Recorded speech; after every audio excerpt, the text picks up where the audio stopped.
The rain hit hard against the windows of St. Catherine's Medical Center that Tuesday evening. Inside the emergency room, doctors and nurses moved quickly between patients. The waiting room was full of people who looked tired and worried. Some held their children. Others sat alone, waiting for their names to be called. Dr. Richard Brennan walked through the hallway with quick steps. He was 52 years old and had worked at this hospital for more than 20 years. He was the chief of the emergency department. This meant he was in charge of all the emergency doctors. His office had many awards on the walls. There were certificates with gold frames and pictures of him shaking hands with important people. Everyone knew his name. Other doctors respected him. The hospital board trusted him. He was good at his job, or so everyone thought. Richard had seen thousands of patients over the years. He could look at someone and quickly decide what was wrong. He was proud of this skill. He could move through cases fast. While other doctors spent 15 or 20 minutes with each patient, Richard often needed only 5 or 6 minutes. He believed this made him efficient. The hospital liked this too because it meant more patients got help faster. That evening, Richard was tired.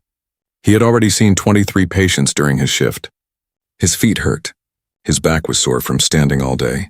He wanted to go home, eat dinner, and watch television. But there were still more patients waiting. He looked at his computer screen and saw the next name on his list, Keisha Morrison. Age 34. Chief complaint: severe abdominal pain. Richard picked up the chart and walked to examination room 7. He knocked once and pushed the door open. Inside, a black woman sat on the examination table. She wore jeans and a blue sweater. Her face showed pain. She held her stomach with both hands. "Hello, I'm Dr. Brennan," Richard said. He did not smile. He looked at his tablet, not at her face. "Hi, doctor. Thank you for seeing me," Keisha said. Her voice was quiet but clear. "I've been having really bad pain for 3 days now. It's in my lower abdomen, mostly on the right side. I also have a fever and I've been feeling sick to my stomach." Richard glanced at her quickly. "When did you say this started?" 3 days ago. It started as a dull ache, but now it's really sharp. It hurts when I move or even breathe deeply." "Uh-huh," Richard said. He was already forming his opinion.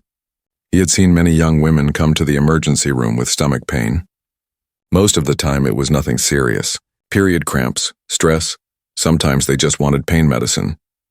"I'm really worried because my mother and my aunt both had problems with their ovaries," Keisha continued. "My aunt had to have surgery when she was my age. The pain I'm feeling now is similar to what she described." Richard looked up from his tablet. "Have you taken anything for the pain?" "Yes, I tried ibuprofen and acetaminophen. Nothing helped. That's why I came here. This isn't normal for me." Richard pressed on her abdomen quickly. Keisha winced and pulled back. "That hurts," she said. "Everything hurts when you press on it if you're anxious," Richard said. His tone was dismissive. "Your period is probably just more painful this month." "But I'm not on my period right now," Keisha said. "And I have a fever. I checked it before I came here. It was 1 out of 1.5 degrees. Richard sighed. He had heard this before. Patients always thought their symptoms were worse than they really were. They looked up things on the internet and scared themselves. They came to the emergency room expecting the worst. "Look, Miss Morrison, the emergency room is for emergencies. What you're describing sounds like normal menstrual discomfort. Maybe some stress. You need to learn to manage these things at home." Keisha felt her chest tighten. She had been afraid this would happen. She had read articles about how doctors sometimes did not believe black patients. She had heard stories from her friends. But she had hoped it would be different for her. "Doctor, I'm telling you something is really wrong," she said. Her voice was stronger now. "I'm not making this up. I'm not here for pain medication. I just want to know what's causing this pain." Richard crossed his arms. "Are you a doctor?" "No, but I know my own body." "Then you should trust medical professionals to do their jobs," Richard said. "I've been doing this for over 20 years. I think I know the difference between a real emergency and discomfort." Keisha felt tears forming in her eyes. She was angry and scared at the same time. She had taken time off from work to come here. She had waited for 2 hours in the waiting room. And now this doctor was treating her like she was wasting his time. She reached into her purse and pulled out her phone. She placed it on her lap, screen facing up, and pressed the record button. She had a feeling she might need proof of this conversation later. "I'm asking you to please run some tests," Keisha said. "An ultrasound or a CT scan?" Something to make sure nothing serious is happening. Richard shook his head. That's unnecessary. Those tests are expensive and your insurance might not cover them for something like this. You'd be wasting money and resources. I'm willing to pay, Keisha said. It's not just about payment. It's about using medical resources responsibly, Richard said. He was getting impatient now. He had other patients to see. Listen, I'm going to be honest with you. I see a lot of young women come in here with stomach pain. Most of the time, they're fine. They just need to relax and take some over-the-counter medicine. Are you saying I'm making this up? Keisha asked. I'm saying you're overreacting, Richard replied. He picked up a pen and wrote something on a piece of paper. Here's a prescription for some basic pain relief. Take this as directed. Get plenty of rest. If you're still having problems in a week, see your regular doctor. Keisha looked at the paper. It was not even a prescription. It was just a note telling her to buy regular pain medicine from any drugstore. The kind she had already tried. This is what you're giving me? She asked. That's all you need, Richard said. He was already moving toward the door. The nurse will give you some information about managing stress and menstrual pain. Take care. Before Keisha could say anything else, Richard was gone. The door closed behind him. She sat alone in the examination room, still holding the useless piece of paper. The pain in her abdomen throbbed. She felt dismissed. She felt invisible. She looked at her phone and stopped the recording. 4 minutes and 37 seconds. That was all the time Dr. Richard Brennan had given her. 4 minutes to decide her pain was not real. 4 minutes to determine she was not worth helping. Keisha slowly got off the examination table. She gathered her things and walked out of the room. A nurse gave her a pamphlet about stress management and another one about menstrual health. Keisha took them without reading them. She walked through the waiting room, past the other patients and out into the rain. The cold water hit her face as she walked to her car. She got inside and sat in the driver's seat, not starting the engine. The pain was getting worse. She knew something was seriously wrong, but the doctor had not listened. He had not believed her. She thought about her job as a professor at the community college. She thought about her students who trusted her. She thought about how she always told them to speak up and advocate for themselves. But tonight speaking up had not mattered. Keisha started her car and drove home slowly. Every bump in the road sent sharp pain through her body. She did not know it yet, but she had made a recording that would change everything. She did not know that Dr. Richard Brennan had just made the biggest mistake of his career. She only knew that she hurt, and nobody had helped her. Back inside the hospital, Richard Brennan finished his shift. He saw 8 more patients after Keisha. He ate a sandwich from the vending machine. He talked with 2 other doctors about a football game. When his shift ended at midnight, he went to his car and drove to his large house in the suburbs. He had completely forgotten about Keisha Morrison. She was just another patient in a long day of patience. He had no idea that in less than a week her name would be everywhere.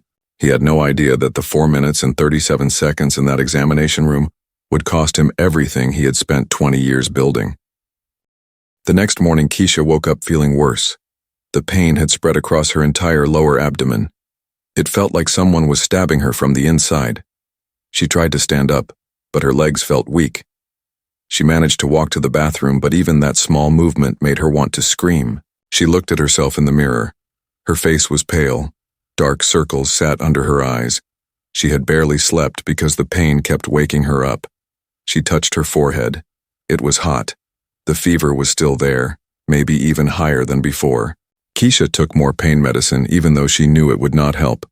She called her boss at the college and told him she could not come to work. Her voice sounded weak on the phone. Her boss told her to rest and feel better. She went back to bed and tried to sleep. By Wednesday afternoon, things were much worse. Keisha could not keep food down. Every time she ate something, she felt sick. The fever made her sweat. But she also felt cold. She wrapped herself in blankets and shivered. The pain was now constant. It did not come and go anymore. It was always there, sharp and mean. She called her sister Aaliyah. Something is really wrong, Keisha said. I went to the hospital yesterday, but the doctor sent me home. He said it was just period pain, but it's not. I know it's not. Aaliyah lived across town. She worked as a paralegal at a law firm. She was 3 years younger than Keisha, but had always been protective of her big sister. When she heard how weak Keisha sounded on the phone, she got worried. I'm coming over right now, Aaliyah said. Don't move, I'll be there in 20 minutes. Aaliyah drove as fast as she could without breaking the law. When she got to Keisha's apartment, she used her spare key to get in. She found her sister lying on the couch, curled up in pain. "Oh my God, Keisha," Aaliyah said. She knelt down next to the couch. "You look terrible. How high is your fever?" Keisha pointed to the thermometer on the coffee table. Aaliyah picked it up and checked it.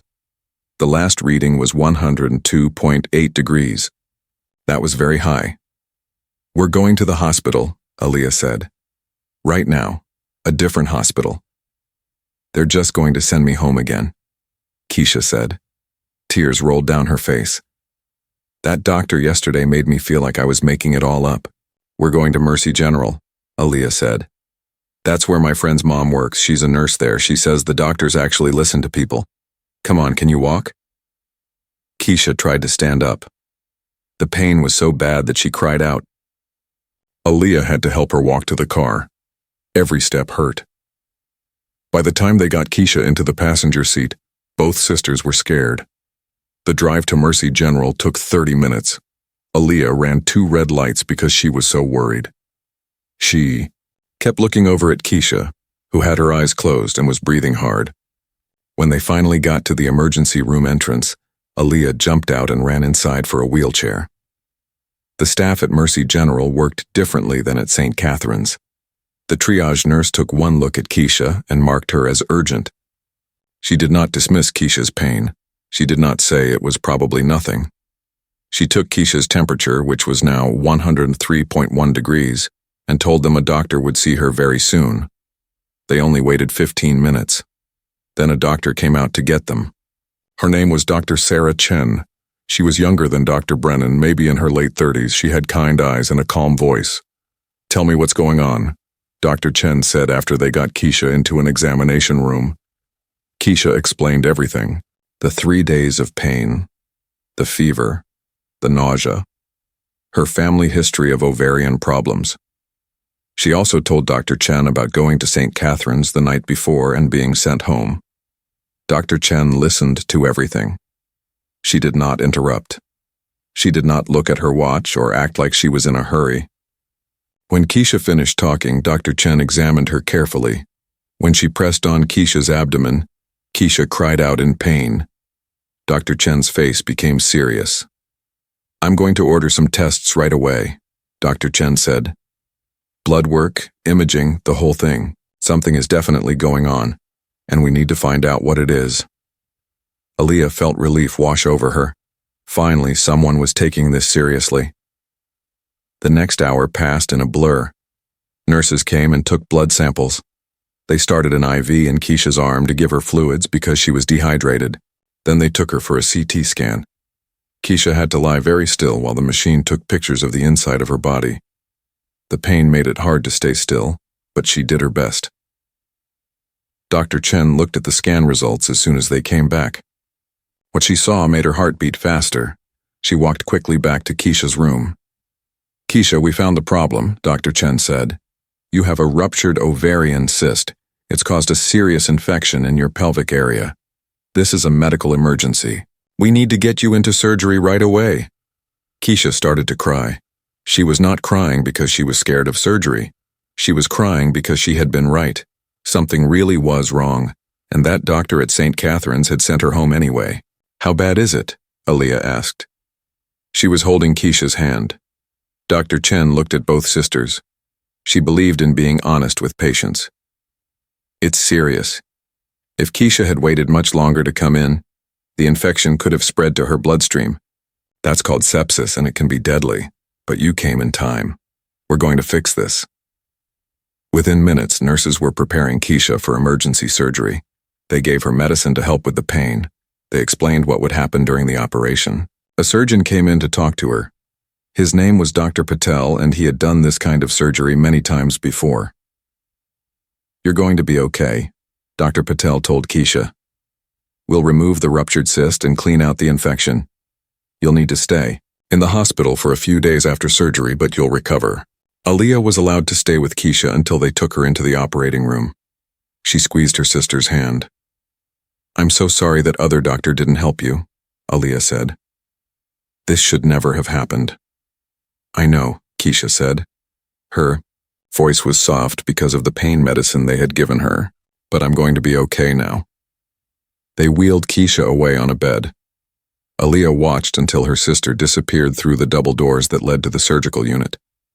Then she sat down in the waiting room and tried not to think about what could have happened if they had waited one more day. The surgery took 2 hours. Dr. Patel came out afterward to tell Aaliyah that everything had gone well. They had removed the ruptured cyst and cleaned out the infection. Keisha would need strong antibiotics and rest, but she would fully recover. Aaliyah cried with relief. She called their mother, who lived in another state. She called Keisha's best friend. She told everyone that Keisha was safe now. When Keisha woke up from surgery, she felt groggy and confused. The pain was still there, but different now. It was the pain of healing, not the pain of something being wrong. A nurse was checking her vital signs. The surgery went very well, the nurse said with a smile. You're going to be fine. Over the next 2 days, Keisha stayed in the hospital. Dr. Chen came to check on her every day. She explained that the ovarian cyst had been large and that when it ruptured, it had released fluid that caused the infection. This was a serious medical condition that required immediate surgery. It was not something that would have gotten better on its own. It was not period cramps or stress. On the 3rd day, Aaliyah brought Keisha's phone to her. Keisha had been thinking about what happened at St. Catherine's. She had been thinking about Dr. Brennan and how he had dismissed her pain without even really examining her. I recorded the conversation with that doctor, Keisha told her sister. The one who sent me home. Aaliyah looked surprised. You did? Can I hear it? Keisha played the recording. Aaliyah listened to Dr. Brennan's dismissive tone. She heard how he barely spent any time with Keisha. She heard him suggest that Keisha was overreacting and wasting resources. By the end of the recording, Aaliyah was angry. This is terrible, Aaliyah said. He didn't even try to help you. He just assumed you were making it up. I think it was because I'm black, Keisha said quietly. I've read about this. Studies show that doctors often don't believe black patients when they say they're in pain. They think we're exaggerating or looking for drugs. Aaliyah knew this was true. She had read the same studies. Black women were more likely to die from treatable conditions because doctors did not take their symptoms seriously. It was a real problem in the medical system. You should report him, Aaliyah said. You almost died because of him. Keisha thought about this. Part of her just wanted to forget about it and move on. She was alive. She was getting better. Maybe it was better to just let it go. But another part of her thought about all the other people who might see Dr. Brennan. What if he dismissed someone else's pain? What if the next person was not as lucky as she was? What if someone else died because he did not believe them? I don't know what to do, Keisha said. You don't have to decide right now, Aaliyah said. Just rest and get better. We can figure it out later. But Keisha could not stop thinking about it. That night, alone in her hospital room, she listened to the recording again. She heard the dismissiveness in Dr. Brennan's voice. She heard him tell her she was overreacting. She heard him refuse to run tests that could have found the problem right away. She thought about her job teaching at the community college. She taught English and communication classes. She always told her students that their voices mattered. Keisha spent 5 days recovering in the hospital. Each day she felt a little bit stronger. The antibiotics were working. The pain was slowly going away. Dr. Chen visited her every morning and was pleased with her progress. By the 5th day, Keisha was ready to go home, but she still had not decided what to do about Dr. Brennan. She talked to her mother on the phone. Her mother was angry about what happened and thought Keisha should report him to the hospital. She talked to her best friend Maria, who said the same thing. Everyone who heard the story thought Dr. Brennan had been wrong. Aaliyah came to pick her up when she was discharged. On the drive home, they talked about it again. You know, I work at a law firm, Aaliyah said. I talked to one of the lawyers about what happened. He said you might have a medical malpractice case. Dr. Brennan failed to properly diagnose you, and that failure almost killed you. I don't know if I want to sue anyone, Keisha said. That sounds like a long, stressful process. You don't have to sue, Aaliyah said, but you should at least make people aware of what happened. Other patients need to know. The hospital needs to know. That night, Keisha sat in her apartment thinking. She opened her laptop and started writing. She wrote down everything that happened, from the moment she felt the first pain to the emergency surgery that saved her life. She wrote about going to St. Catherine's Hospital and meeting Dr. Brennan. She wrote about how he spent less than 5 minutes with her. She wrote about how he dismissed her pain and sent her home with nothing. She wrote about her family history that he ignored. She wrote about the fever he did not take seriously. She wrote about driving home in pain, knowing something was wrong but having no help. She wrote about getting worse over the next 2 days. She wrote about the emergency surgery and Dr. Chen's words that she could have died. When she finished writing, she read it over. It was clear and factual. She was not exaggerating anything. She was not being dramatic. She was just telling the truth about what happened to her. Then Keisha did something that would change everything. She posted her story on social media. She posted it on Twitter, Facebook, and Instagram. She included her name because she wanted people to know this was real. At the end of the post, she wrote, "This almost killed me. How many other Black patients are not believed when they say they are in pain?" She also edited the audio recording from her phone. She cut it down to the most important parts where Dr. Brennan dismissed her concerns. She made sure it was clear enough to understand but short enough that people would listen to the whole thing. Then she uploaded the audio with her post. Before she clicked the final button to share everything, she paused. She knew that once she did this, there was no going back. People would see it. They would hear it. Things would happen that she could not control. But then she thought about other people like her. Other Black women with pain that no one believed. Other patients who were sent home when they needed help. She thought about her students and the lessons she taught them about speaking up. She clicked post. For the first few hours, nothing much happened. A few friends commented with supportive messages. Her mother shared the post. Maria shared it too. By the time Keisha went to bed, about 200 people had seen it. But social media works in strange ways. During the night while Keisha slept, her post started to spread. Someone with many followers saw it and shared it. Then someone else shared that share. Then a popular Twitter account focused on healthcare issues picked it up. By morning, thousands of people had seen Keisha's story. When Keisha woke up and checked her phone, she was shocked. Her post had been shared more than 10,000 times. She had hundreds of messages from people she did not know. Many were from other Black women who shared their own stories of medical discrimination. "This happened to me too," one woman wrote. "A doctor told me my chest pain was anxiety. I had a heart attack 2 days later. My sister died because a doctor didn't believe her abdominal pain," another person commented. "Thank you for speaking up. I'm a Black nurse and I see this happen all the time," someone else wrote.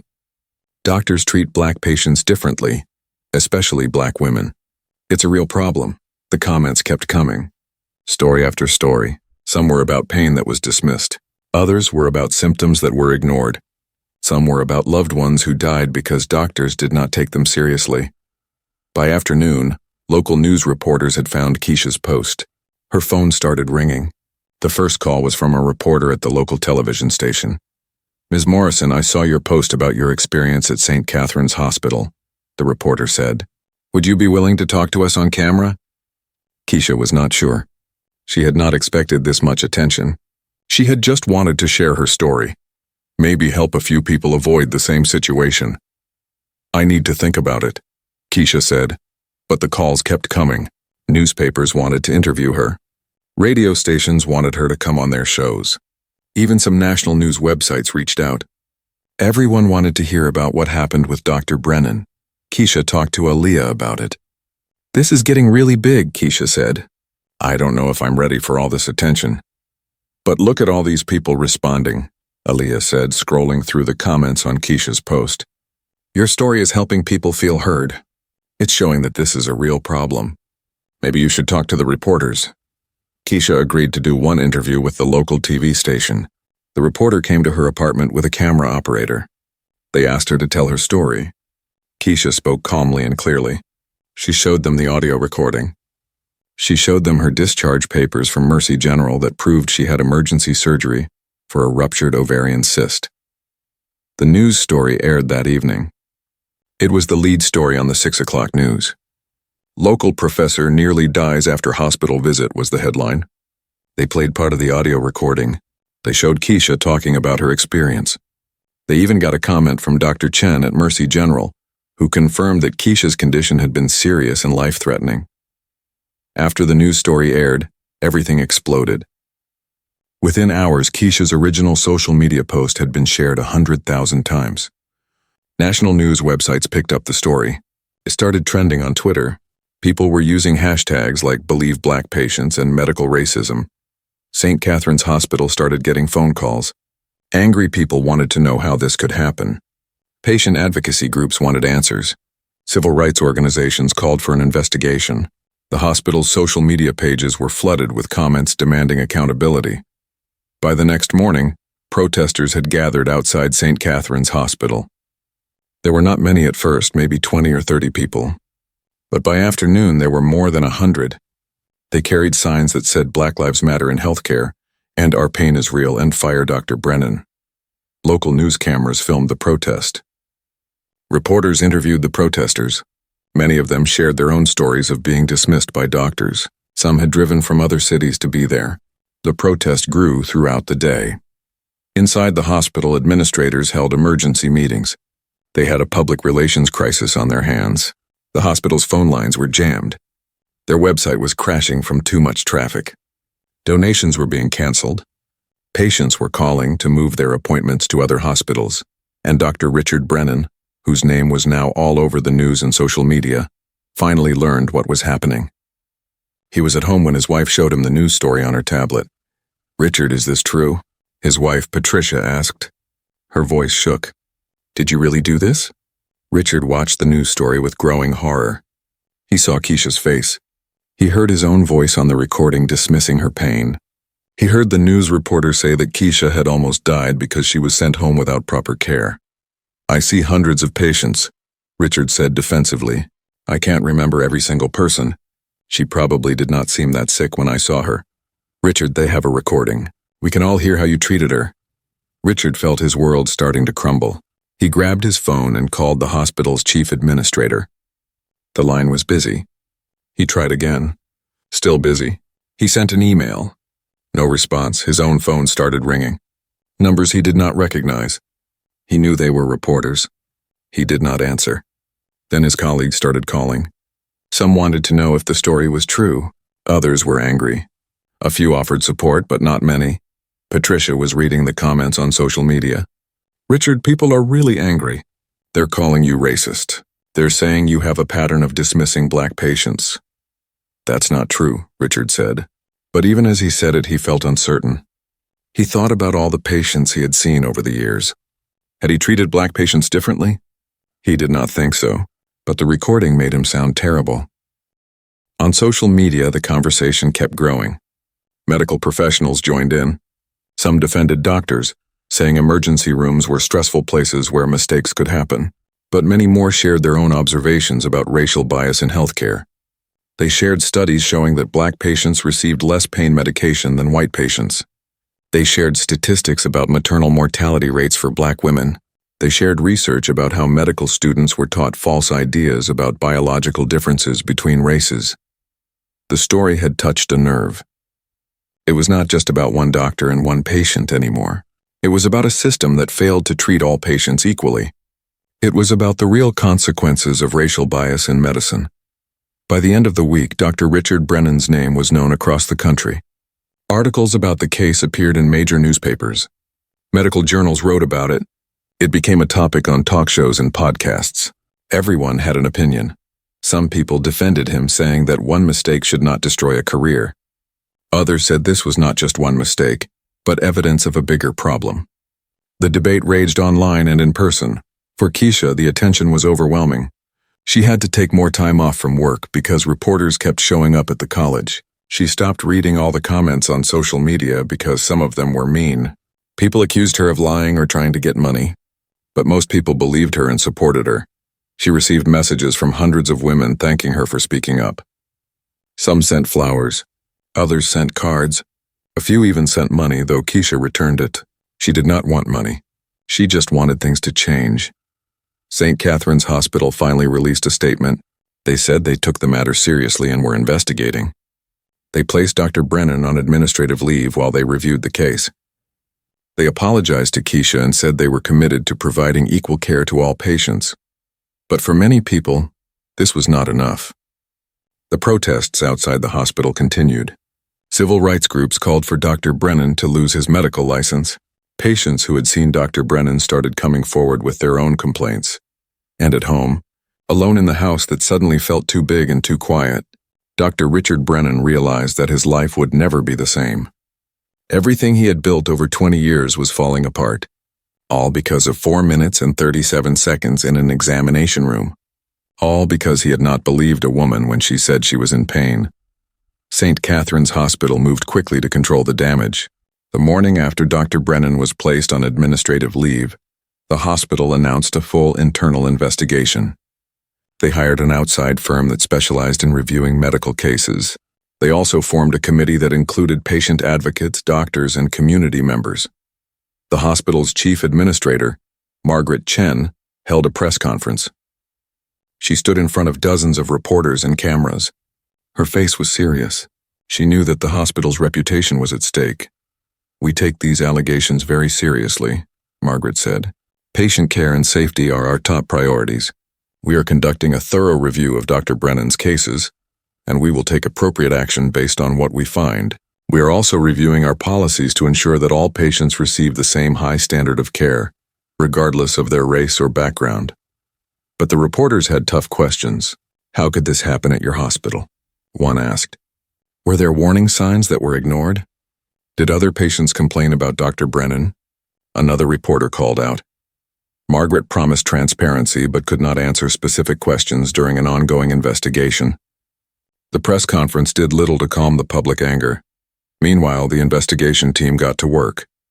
They started by pulling all of Dr. Brennan's patient records from the past 5 years.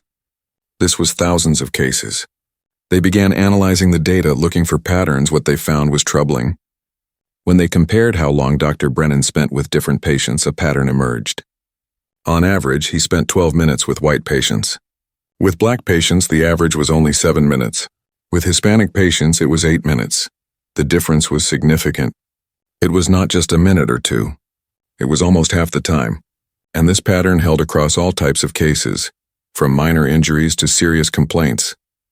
The investigation team also looked at which patients received diagnostic tests. They found that white patients with abdominal pain were much more likely to get imaging tests like CT scans or ultrasounds.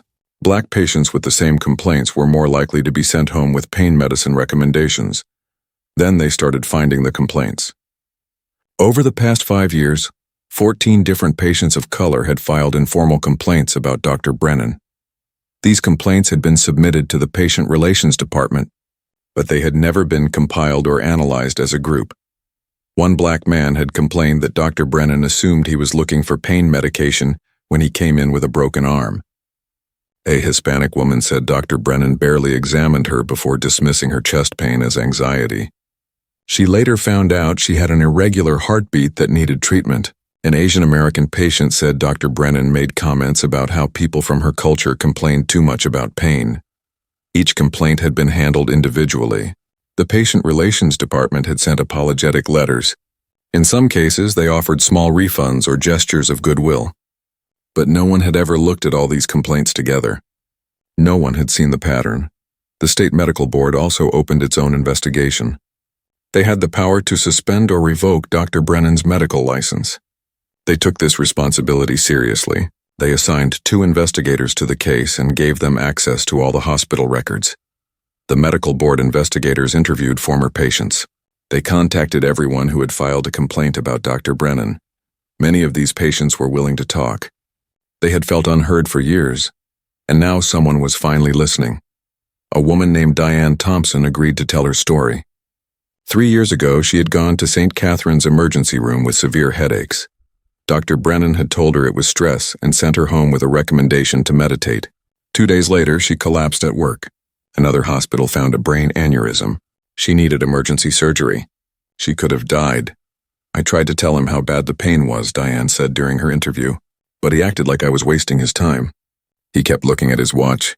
I felt like he had already decided I was not really sick before he even examined me.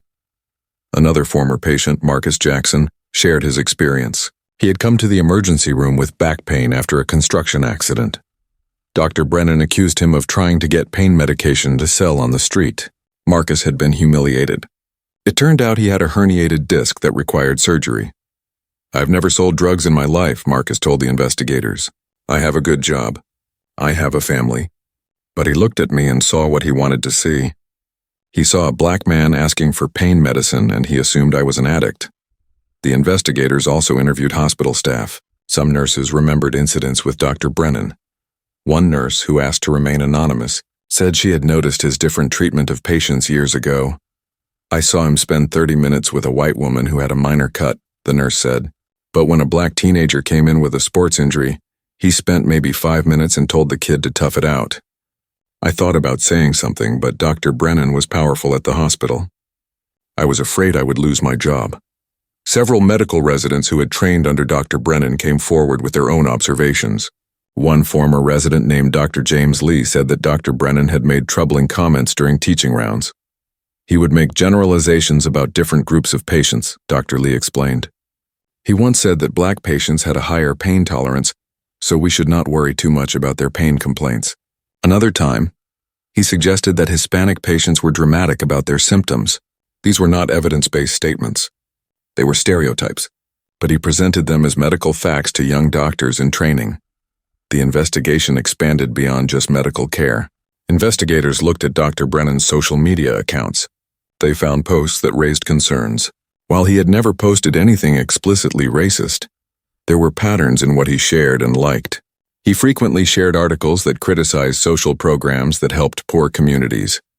He had posted complaints about political correctness in medicine. He had shared a meme making fun of people who talked about systemic racism. None of this was illegal, but it painted a picture of his attitudes and beliefs.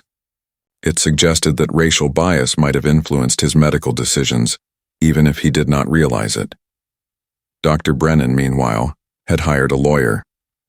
His name was Robert Chen, and he specialized in defending doctors in malpractice cases. Robert advised Richard to stay quiet and not talk to the media. "Do not apologize," Robert told him.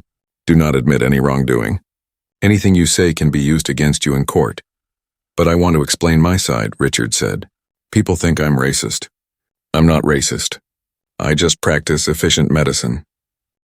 "The recording speaks for itself," Robert said. "The best thing you can do is stay silent and let me handle this." But Richard could not stay completely silent. Against his lawyer's advice, he released a written statement through the hospital's public relations department. In the statement, he denied any racial bias. He said that his medical decisions were based purely on clinical judgment. He said he had always provided the best care he could to all patients, regardless of their background. He claimed that the situation with Keisha Morrison was an unfortunate misunderstanding, not evidence of discrimination. The statement made things worse. People online tore it apart.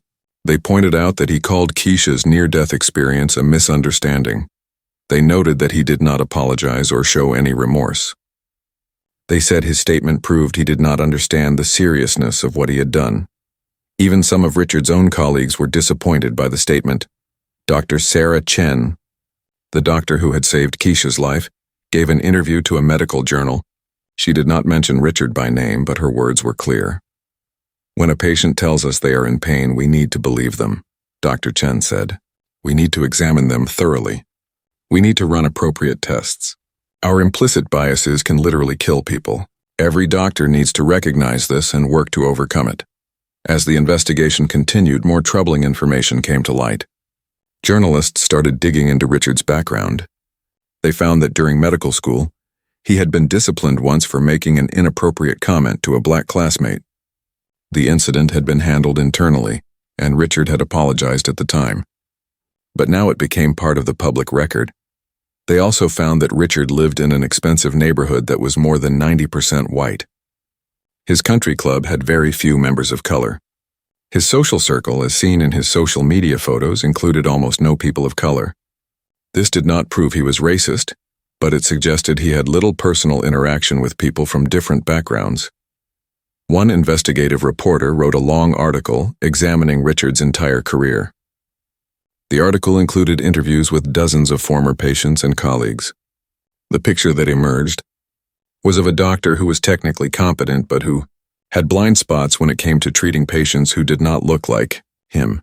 The article quoted a study showing that many white doctors unconsciously believed false information about biological differences between races. Some believed that black people had thicker skin or less sensitive nerve endings. These false beliefs, left over from racist pseudoscience from centuries ago, still influenced medical education and practice. The article suggested that Richard Brennan was not necessarily a hateful person, but he was a product of a system that had taught him, consciously or unconsciously, to value some patients less than others. For Richard, reading these articles was devastating.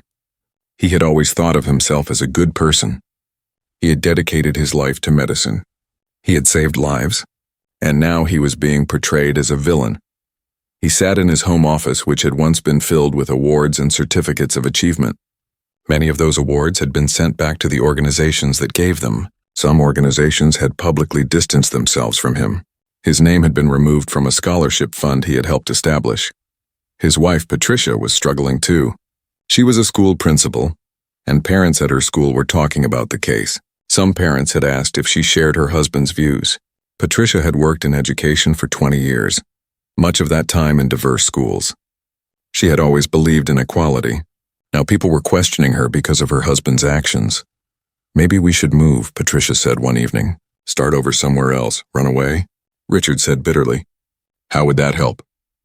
"I don't know if our life here is salvageable," Patricia said quietly. Richard knew she was right. He had received death threats. Someone had thrown a rock through their front window. Their address had been posted online. They had to hire security. 3 months after Keisha posted her story, the investigations reached their conclusions. St. Catherine's Hospital found that Dr. Brennan had violated their standards of care. The evidence of disparate treatment of patients based on race was overwhelming. The hospital terminated his employment. The state medical board went further. After reviewing all the evidence, they voted to suspend Dr. Brennan's medical license indefinitely. He could apply for reinstatement after 1 year, but he would have to complete extensive training on implicit bias and cultural competency. There was no guarantee his license would be reinstated. Dr. Richard Brennan, who had spent 20 years building a prestigious medical career, lost it all. He could no longer practice medicine. He could no longer call himself a doctor in any professional capacity.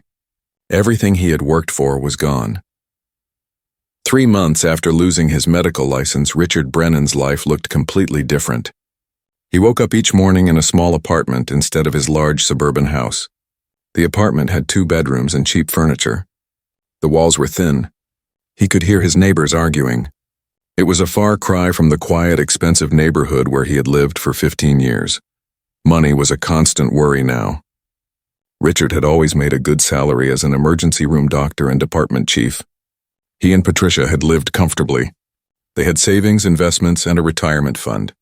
But all of that was being drained by legal fees. 7 former patients had filed lawsuits against Richard. Each lawsuit claimed medical malpractice and sought damages. Richard's malpractice insurance covered some of the costs, but not all of it. His lawyer, Robert Chen, charged $350 per hour. The bills added up quickly. Richard also had to pay a settlement to Keisha Morrison. After months of negotiation, they reached an agreement. The amount was confidential, but it was substantial. Richard's insurance paid part of it, but he had to cover a significant portion himself. He emptied his retirement account. He cashed in his investments. He still came up short. That was when Richard had to sell the house. Patricia had already moved out by then. She filed for divorce 2 months after Richard lost his license. She said she could not handle the stress and the public shame. She said she did not recognize the man he had become. She said she needed to protect her own career and reputation. The divorce was painful but quick. Patricia got the house in the settlement, then immediately sold it. Richard got a small portion of the proceeds, but most of it went to paying his debts. He used what was left to rent the small apartment and pay his lawyer. Finding work was nearly impossible. Richard was only 52 years old. He needed to make a living. But what could he do? He had spent his entire adult life in medicine. He had no other skills or training. He applied for jobs at medical companies, thinking maybe he could do administrative work or consulting. But as soon as they searched his name online, they stopped returning his calls. His reputation followed him everywhere. No medical company wanted to be associated with a doctor who had been accused of racial bias. He tried applying for jobs outside of medicine. He applied to be a sales manager at a pharmaceutical company. He applied to be a project coordinator at a tech startup.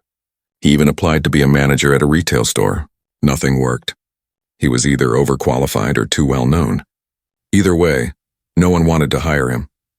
Finally, after 4 months of searching, Richard found something. A small law firm that specialized in medical malpractice cases needed a consultant. They needed someone with medical knowledge who could review cases and explain medical procedures to lawyers. The job paid $40,000 a year. That was less than a quarter of what Richard used to make. But he had no choice. He took the job. The work was boring and depressing. Richard spent his days reading medical files and writing reports. He was helping lawyers sue other doctors. It felt like a betrayal of his profession. But he needed the money. His personal life was empty. His friends had disappeared. Some had been supportive at first, but as the evidence mounted against him, they slowly stopped calling. Others had been angry from the start. They felt he had embarrassed the entire medical community. A few doctors he had mentored sent him messages saying they were disappointed in him.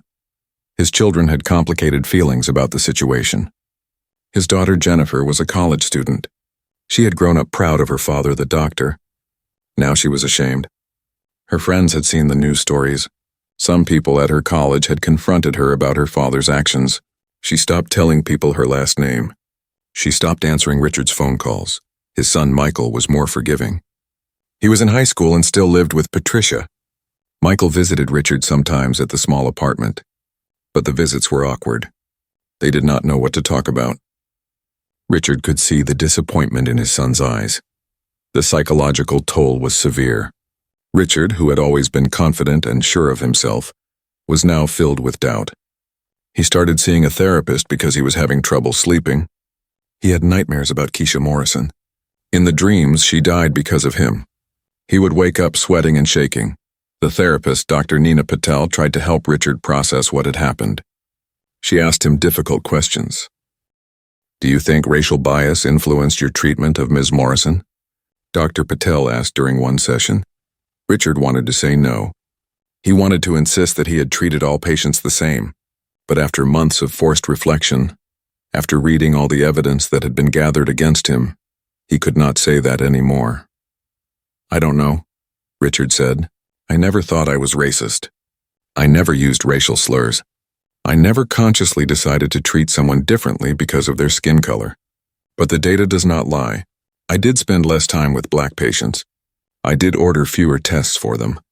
I did dismiss their complaints more often. Why do you think that happened?" Dr. Patel asked. "I think I had assumptions I was not aware of," Richard said slowly. "I think when I saw a black patient complaining of pain, part of my brain automatically thought they were exaggerating or seeking drugs. I think when I saw a white patient with the same complaint, I took it more seriously. I did not realize I was doing it. But that does not make it okay." This admission, which Richard made in the privacy of his therapist's office, was something he struggled to say publicly. His lawyer had told him not to admit fault, but Dr. Patel encouraged him to be honest with himself, even if he could not be honest with the world. Meanwhile, more consequences kept coming. The state medical board made their investigation findings public. The detailed report showed the full extent of Richard's disparate treatment of patients. Medical journals published articles about the case as an example of how implicit bias affects healthcare. Richard's name became synonymous with medical racism. Professional organizations that Richard had belonged to revoked his memberships. He was removed from advisory boards. A hospital wing that had been named after him for a donation he made years ago was renamed. Every connection to his old life was being cut. The financial pressure got worse. Richard's second lawsuit settlement came through, and he had to pay another large sum. He could not afford the apartment anymore. He moved to an even smaller, cheaper place in a less safe neighborhood. His car, which he had leased when he had a good income, was repossessed. He started taking the bus to work. Patricia, meanwhile, was trying to rebuild her own life. The divorce was finalized. She kept her job as a school principal, but it had been difficult. Some parents had demanded her resignation, saying she must share her ex-husband's views. The school board investigated and found no evidence of any misconduct on her part. She kept her job, but the trust was damaged. Patricia changed her last name back to her maiden name. She wanted to distance herself from Richard and the scandal. When people asked about her marriage, she said she was divorced and changed the subject. She was embarrassed by what her husband had done. She was angry that his actions had affected her life so much. Keisha Morrison, on the other hand, was moving forward in a different way. She had returned to her job at the community college. Her students welcomed her back with a banner that said, "Welcome back, Professor Morrison." She was touched by their support. Keisha used the settlement money in a meaningful way. She did not buy expensive things or take lavish vacations. Instead, she started a non-profit organization called Believe Black Patients. The organization's mission was to educate medical professionals about racial bias in healthcare and to advocate for patients who felt they were not being heard. Keisha hired a small staff. They created training programs for doctors and nurses. They produced educational videos. They visited medical schools to speak to future doctors about the importance of believing patients and examining their own biases. The organization also provided support for patients who felt they had been discriminated against. They helped people file complaints. They connected people with lawyers who specialized in medical malpractice. They created a hotline where people could call and share their stories. Keisha became a public speaker. She was invited to medical conferences and universities. She shared her story over and over, always with the same message: implicit bias in healthcare costs lives. Every time she told the story, it was painful to relive. But she did it because she believed it was important. She was also working with legislators to pass laws requiring implicit bias training for all medical professionals. Several states were considering such laws. Keisha testified before legislative committees. She brought data and research. She brought her own story. She was becoming an expert on healthcare equity. Meanwhile, Richard was attending court-ordered training. As part of the conditions for possibly reinstating his medical license, he had to complete a year-long program on cultural competency and implicit bias. He attended classes twice a week. The training was difficult. It forced Richard to confront uncomfortable truths about himself and about the medical system. He learned about the history of medical racism, from experiments on enslaved people to the forced sterilization of women of color to the current disparities in maternal mortality. He learned about implicit bias and how even well-meaning people can have unconscious prejudices. He learned about microaggressions and how small behaviors can accumulate to create hostile environments. He learned about structural racism and how systems can produce unfair outcomes even without individual bad actors. Some of this made Richard defensive. He wanted to argue. He wanted to say that things were not that bad anymore, that he was just one person who made a mistake, that he should not be blamed for the entire history of medical racism. But slowly, reluctantly, Richard started to understand. He started to see how his actions fit into a larger pattern. He started to recognize the harm he had caused, not just to Keisha but to the many other patients he had dismissed over the years. One evening, Richard was watching the news. There was a story about Keisha Morrison's nonprofit. The reporter interviewed Keisha, who talked about her mission to change healthcare. She was poised and articulate. She talked about turning her trauma into action. "I almost died because a doctor did not believe me," Keisha said to the camera, "but I survived. And now I'm going to use my voice to make sure this does not happen to other people. We need systemic change in healthcare. We need doctors who see all patients as equally worthy of care and dignity." Richard watched the interview with mixed feelings. He felt shame because he was the doctor she was talking about, but he also felt something else. Respect, maybe. Admiration. Keisha had taken something terrible and turned it into something positive. She was making a real difference in the world. Richard wondered if he would ever be able to do the same. He had lost everything. His career, his reputation, his family, his money, his home, all of it was gone. He was 52 years old and starting over with nothing. The question that haunted him now was simple. Who was he if he was not a doctor? For his entire adult life, his identity had been tied to his profession. He was Dr. Brennan. That title had defined him. Now it was gone.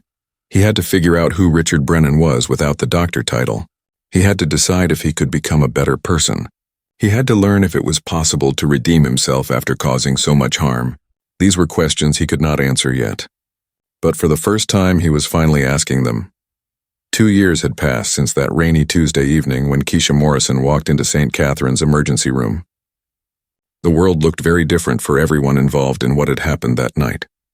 St. Catherine's Medical Center had gone through major changes. The scandal had forced the hospital to examine its practices closely. They hired a new chief medical officer whose main job was to ensure equal care for all patients. They created a patient advocacy office with real power to investigate complaints. They implemented new protocols for the emergency department. Now every emergency room doctor had to document why they ordered or did not order certain tests. They had to explain their reasoning in the medical records. This created more paperwork, but it also created accountability. Patterns of bias could be spotted much earlier. The hospital also required all staff to attend implicit bias training twice a year. This was not just a one-time seminar that people could ignore. It was ongoing education. Doctors, nurses, technicians, and even administrative staff had to participate. The training used real cases, including Keisha's, to show how bias could affect patient care. St. Catherine's also changed how they handled patient complaints. Now all complaints were logged in a central database. Every 3 months, a committee reviewed the complaints looking for patterns. If any doctor or staff member received multiple complaints about similar issues, an investigation was triggered automatically. These changes were not just happening at St. Catherine's. Hospitals across the country had taken notice of what happened. Keisha's case had become famous in medical circles. It was taught in medical schools as an example of how implicit bias could have deadly consequences. Many hospitals implemented similar reforms to prevent the same thing from happening to them. The case had also influenced policy at higher levels. 3 states had passed laws requiring implicit bias training for medical license renewal. 2 other states had similar bills being debated in their legislatures. Professional medical associations updated their ethics guidelines to explicitly address racial bias in care. Keisha Morrison had become the face of this movement. Her nonprofit, Believe Black Patients, had grown significantly. They now had 15 full-time employees and volunteers in 30 states. They had trained more than 5,000 medical professionals. They had helped hundreds of patients file complaints and seek appropriate care. Keisha herself had become a respected advocate and speaker. She had testified before Congress about healthcare disparities. She had been featured in major magazines and newspapers. She had won awards from civil rights organizations. Universities offered her positions as a lecturer or researcher, but she kept her job teaching at the community college. She liked working with her students. The experience had changed Keisha in deep ways. She was no longer just a college professor teaching English. She had a mission now. She woke up every day thinking about how to improve healthcare for people who looked like her. She traveled frequently, giving speeches and training doctors. It was exhausting but meaningful work. Keisha had also found a support community she never expected. The women who had responded to her original social media post had formed connections. They created online support groups. Some of them became friends. They understood each other's experiences in ways that others could not. They shared resources and advice. They celebrated each other's victories and supported each other through hard times. Her relationship with her sister Aaliyah had grown stronger too. Aaliyah had been there from the beginning, driving Keisha to the hospital when she was desperately sick. Now Aaliyah volunteered with the nonprofit, helping with legal issues. The experience had brought the sisters closer together. Keisha had also reconnected with Dr. Sarah Chen, the doctor who saved her life at Mercy General. They had lunch occasionally. Dr. Chen had become an advocate for healthcare equity too. She spoke at medical conferences about the importance of listening to patients. She mentored young doctors, teaching them to examine their own biases. She and Keisha worked together sometimes, combining their perspectives as patient and doctor. But the experience had left scars too. Keisha sometimes had nightmares about that night at St. Catherine's. She dreamed about being ignored and dismissed. She dreamed about dying alone because no one believed her. She went to therapy to work through the trauma. Some days were harder than others. She also faced criticism and backlash. Some people accused her of trying to destroy a good doctor's career. Others said she was playing the race card. She received hate mail and angry messages on social media. Some of it was threatening. She had to increase security at her home and office. The price of speaking out was higher than she had expected. But when she thought about the hundreds of people who thanked her for giving them a voice, when she thought about the doctors who told her they had examined their own biases because of her story, when she thought about the policies that had changed, she knew it was worth it. Richard Brennan's life had taken a completely different path. After 2 years, he was still not practicing medicine. He had applied to have his medical license reinstated, but the state medical board denied his application. They said he had not shown sufficient evidence of genuine change. They said he could reapply in another year. The rejection was devastating. Richard had completed all the required training. He had gone to therapy. He had done everything they asked. But it was not enough. The board members said that in their interviews with him, they still sensed defensiveness and a lack of full accountability. They said he seemed more sorry about the consequences to his career than about the harm he had caused to patients. Richard knew they were right, at least partly. He had changed, but maybe not enough. He understood intellectually what he had done wrong. He could explain implicit bias and systemic racism. He could talk about healthcare disparities. But did he feel it in his heart? He was not sure. He continued working as a medical consultant for the law firm. The work was still boring, but he had gotten better at it. He had even gotten a small raise. He was making $45,000 a year now. It was still a fraction of his old salary, but it was enough to pay rent and buy groceries. He had learned to live simply. Richard lived alone in his small apartment. He had a few pieces of furniture, a television, and shelves full of medical books that he rarely opened anymore. His children visited occasionally, though the relationships were still strained. Jennifer was graduating from college soon and had not invited him to the ceremony. Michael was more forgiving but had his own life now. Patricia had remarried. Richard heard about it from Michael. She had met a man who owned a bookstore. He seemed kind. Richard felt a complicated mix of emotions about this news. He was happy that Patricia had moved on, but he also felt sad about the life they had once shared and lost. Richard still went to therapy every week. Dr. Patel continued to push him to dig deeper into his feelings and beliefs. Their recent sessions had focused on identity and self-worth. "You tied all your value to being a doctor," Dr. Patel said during one session. "When that was taken away, you lost your sense of who you were. But you are more than your career. You are a human being with inherent worth." "I don't feel like I have worth," Richard admitted. "I hurt people. I let my biases harm patients." "What kind of person does that?" "A flawed person," Dr. Patel said. "Like all people. The question is not whether you made mistakes. You did. The question is what you do now." Richard thought about this a lot. What could he do now? He could not practice medicine. His reputation was destroyed. Most people who knew his name hated him. What possible contribution could he make? He started volunteering at a free clinic in a low-income neighborhood. The clinic served mostly people of color. Richard did not provide medical care since he did not have a license. Instead, he helped with administrative work. He checked in patients, filed paperwork, and helped people understand their bills and insurance. It was humbling work. These were the kinds of patients he had dismissed during his years as an emergency room doctor. Now he was serving them in a different way. He listened to their stories. He heard about their struggles to get good medical care. He saw firsthand how the healthcare system failed people who could not afford expensive insurance. The clinic director, a woman named Dr. Maria Rodriguez, knew who Richard was. She had recognized his name when he applied to volunteer, but she gave him a chance anyway. "I believe in redemption," Dr. Rodriguez told him on his first day, "but you have to earn it. These patients deserve respect and dignity. If you can give them that, you can stay. If you cannot, you need to leave." Richard worked hard to prove himself. He was patient and kind. He never rushed anyone. He learned people's names and asked about their families. Slowly, over many months, he earned the trust of some of the clinic staff and regular patients. One day, an older black woman named Mrs. Johnson came to the clinic. She was having trouble with her insurance company. They refused to cover a medication her doctor had prescribed. She was frustrated and upset. Richard spent 2 hours on the phone with the insurance company, navigating their confusing system, until he finally got them to approve the medication. Mrs. Johnson had tears in her eyes when he told her the good news. "Thank you so much," she said. You really helped me. Most people would not have spent that much time. That moment meant more to Richard than any award he had received during his career as a doctor. He had actually helped someone. He had used his knowledge of the medical system to make a real difference in someone's life. And he had done it without any recognition or glory.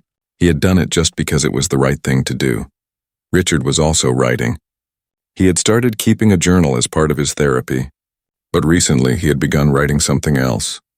He was writing about his experiences, trying to process what had happened and what he had learned. He was trying to understand how a person who thought he was good could cause so much harm. He wrote about growing up in a mostly white community. He wrote about medical school where his professors had taught him false information about biological differences between races.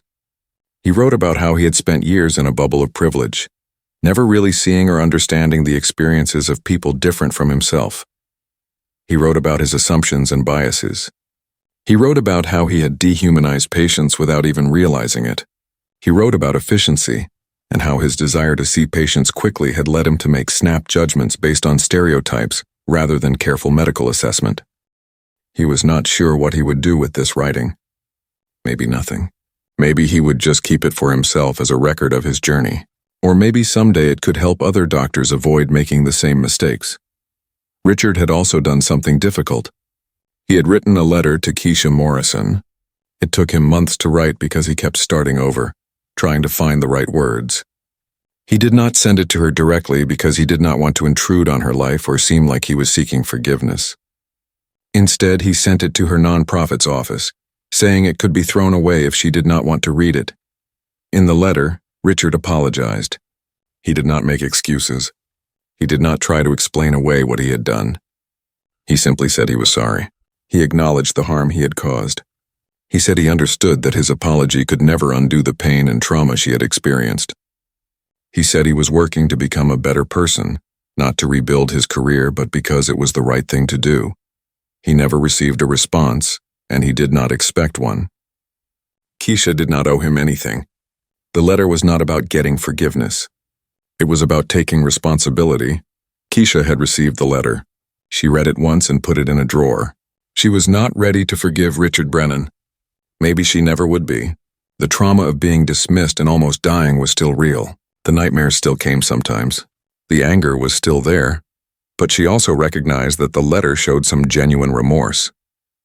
It was better than the defensive statements Richard had made early on. It showed that maybe he was actually learning and changing. That mattered even if she was not ready to forgive. Keisha talked about the letter in therapy. Her therapist asked her what she wanted to do with it. "I don't need to forgive him," Keisha said. "My healing is not dependent on his redemption. I can acknowledge that maybe he is becoming a better person without absolving him of what he did." That felt right to her. She could hold both truths at the same time. Richard Brennan had caused her serious harm through his bias and negligence. And Richard Brennan might be genuinely working to change. Both things could be true. The story of what happened that rainy Tuesday evening had become part of medical history. It was a turning point in conversations about racial bias in healthcare. Medical students learned about it.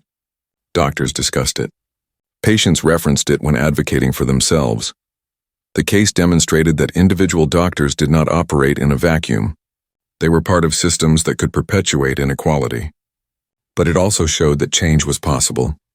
When people spoke up, when injustice was exposed, when institutions were held accountable, things could improve.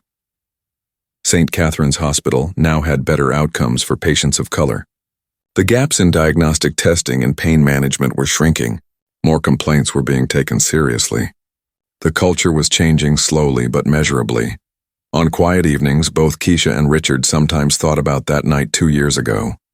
The night when their lives intersected in an examination room for 4 minutes and 37 seconds. Those minutes had changed everything for both of them. For Keisha, it was a reminder of her resilience and strength. She had survived. She had turned her pain into purpose. She had created meaningful change. She had given voice to countless others who had been dismissed and ignored. She had made the world a little bit better. For Richard, it was a moment that had destroyed the life he knew, but maybe saved him from living a whole life unexamined. He had lost everything, but he had gained something too, awareness of his own flaws and biases. understanding of the harm he had caused, a glimpse of how to be a better person. Neither of them would ever forget that night. The rain on the windows, the emergency room lights, the dismissive words, the recording that changed everything. That night would stay with them forever as a reminder of how one moment, one interaction, one choice could ripple out and affect countless lives in ways no one could have predicted.